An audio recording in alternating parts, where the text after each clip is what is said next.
لە یاری گەڕانەوەی قۆناغی پێش کۆتایی خولی ژێر 17 ساڵانی کوردستان تیپی تازە پێگەیشتوانیانەی پیشەسازی پێشوازیان لە ڕانیە کرد. لە یاری چوون ڕانیە بە ئەنجامی 3 گۆڵ بەرامبەر 2 گۆڵ براوە بوو. بۆ ئەم یاریە پیشەسازی پێویستی بە سەرکەوتن بوو. لانیوە یەکەم هیچ کام لە هەردوو تیپ نەیانتوانی بە گۆڵ بگەن.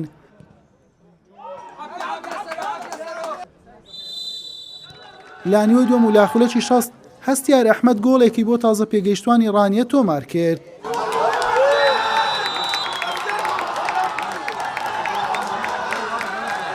دوای تەنها 2 خولێک سەرهەنگ یاسینیش لە پیشەسازی بە کارتی سوور کرایە دەرەوە. ئەمە ئەرچی پیشەسازی تەواو قڕستر کرد.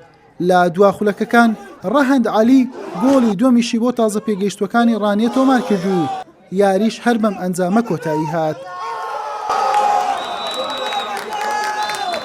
پێشکەش بۆ هاندەرانەی وەرشی ڕانیە بەڕاستیان پشتگیرمان بوونا بەو ستافە پێشکەشە بە ستافی نادی و بە برایانمان بەڕاستیان تا ئێستا لەگەڵماندا بوون هەمووی پشتگیریمان بووە بەڕاستی لێکەوت دەقەوە هەتاوەکو ئێستا هەمووی پشتگیریمان بووە ئیشاڵڵا پشتیوان بەخوا یاری کۆتایی دەگەینە نازگاکەش دەبین ئیشاڵڵا. وەڵی باش بووین سەرەتا تۆزێک فشارمان بوات و بەڵام دوای هاتینە ناو کەشی یاریەوە و توانیمان گۆڵ بکەین و گۆڵی برنەوەش بکەین. یەکەم جار الحەمدولیلا ئامادەکاریەکی باشمان کرد بوو.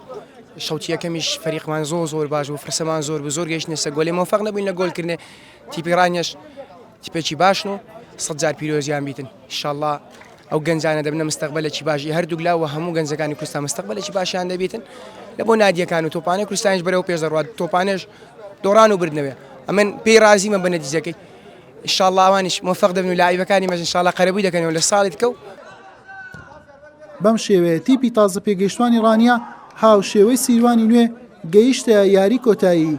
یاریەکەش سێشەمە لە سلێمانی ئەنجام دەدرێت.